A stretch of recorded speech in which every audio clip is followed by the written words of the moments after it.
In this video, I'm going to show you how to export video in Adobe Premiere Pro.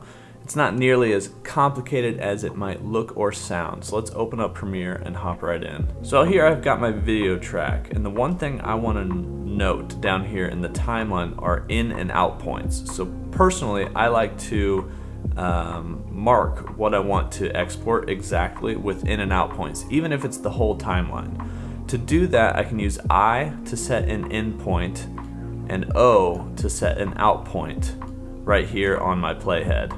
So you can then also click and drag those out, and they'll snap to different video clips if you want them to.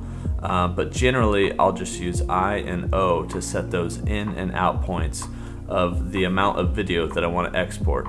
After you do that, make sure that you still have your timeline window selected. Go up to File, down to Export Media, and that's Command M or Control M as a shortcut key.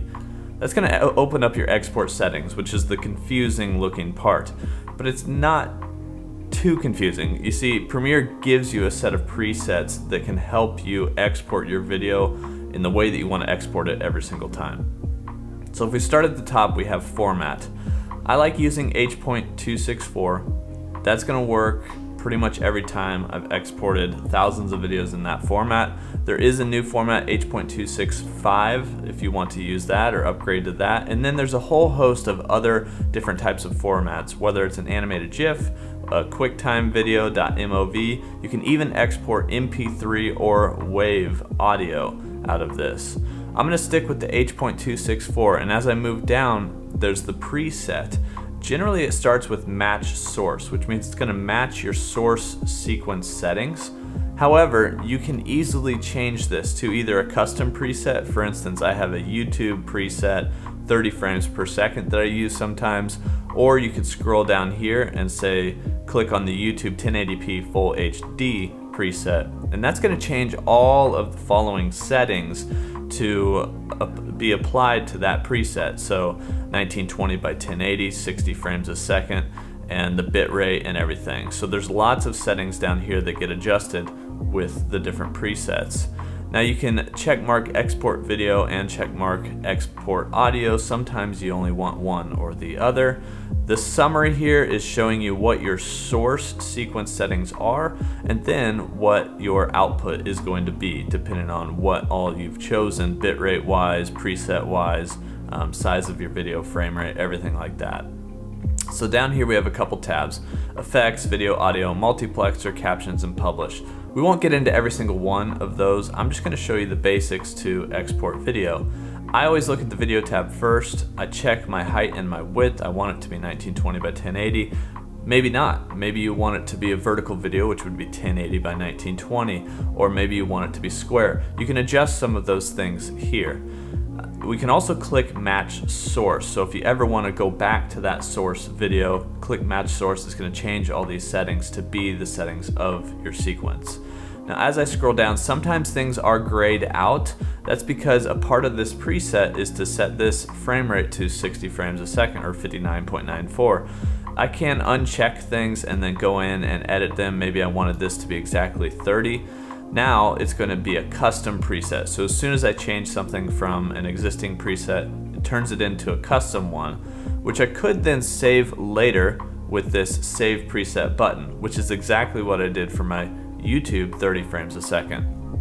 As we go down here, we have aspect ratio, different things. If you have export settings that are given to you from maybe a different company or like a presentation or something that has to be a certain way, this is where you'll get in there and start to adjust things, whether it's the level here. Sometimes I've had to adjust that. Bitrate settings are something that have come up a lot in different presentations and conferences. So like a lot of times they want a constant bitrate, and then you have to have a certain target bitrate as well. Now the bitrate is going to be the one that adjusts your estimated file size the most.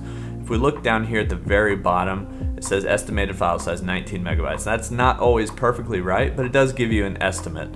So if we were to drag this bitrate way up, now it's 59 megabytes. So we've more than doubled the amount of data inside of that one file. So what I usually use this for, 10 to 20 is going to be a nice high quality video. But if I'm trying to export something and make it available for the web, or I just need the file size to be a little bit smaller, I'll sometimes play with the target bitrate to get that file size to where I want to be to meet whatever the requirements are of wherever I'm sending my video. So let's move this all back to my custom preset of that YouTube 1080, and we'll take a look at everything.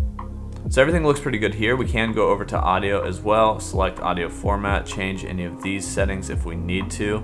But once we do our video and audio and we're looking pretty solid, you can see a preview of everything over here on the left. And these little triangles are the set in and out points. So what we did before in the timeline, you can still do here in the export settings. So we could extend this out if we wanted to. We can move the playhead. So you can do some of that here in the export settings. I like to do it back in my timeline, get things set there, and then I know it's good here once I get to the settings.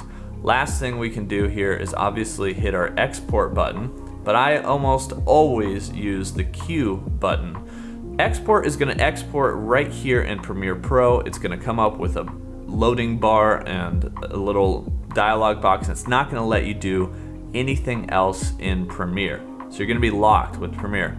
Q is going to open up Adobe Media Encoder. When I hit Q, and it opens up Adobe Media Encoder, that looks like this, kind of similar look to the export settings, but it's a little different. It's going to load that video in. You can see that video is sort of loading in here, and it's going to be a separate program from Premiere.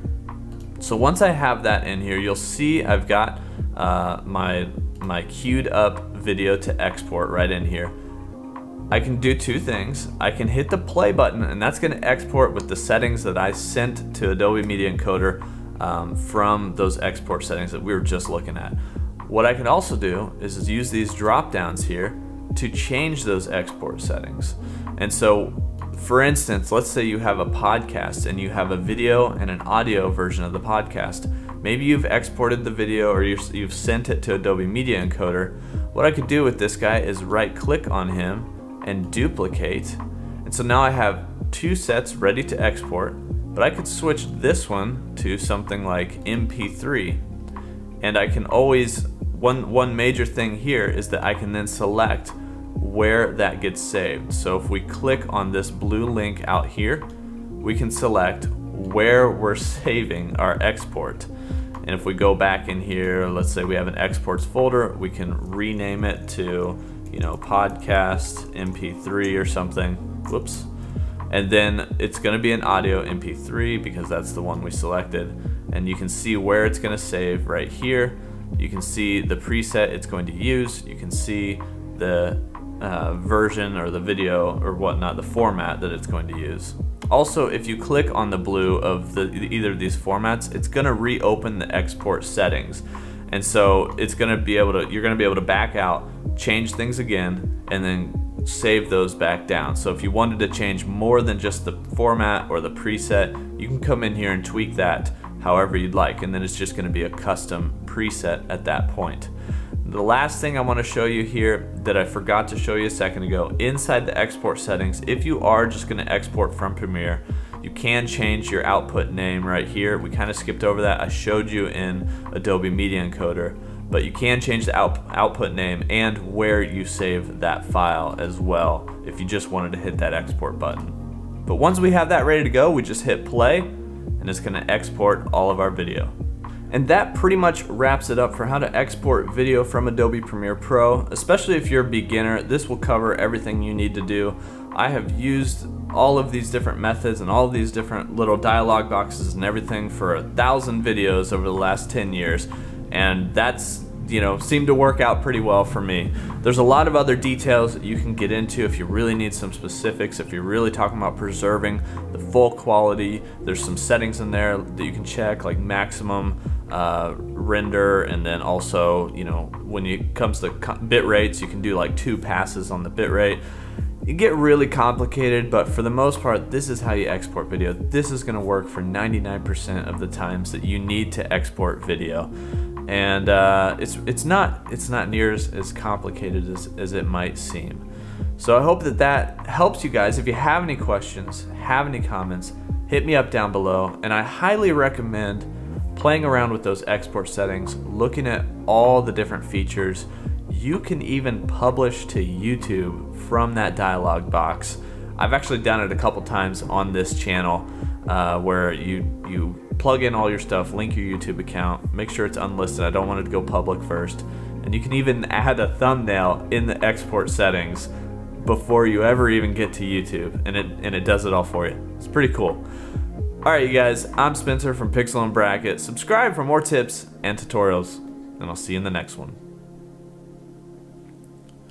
Fun fact, between me showing you the final little export thing and doing this little outro, I sneezed like 3 times. The magic of editing.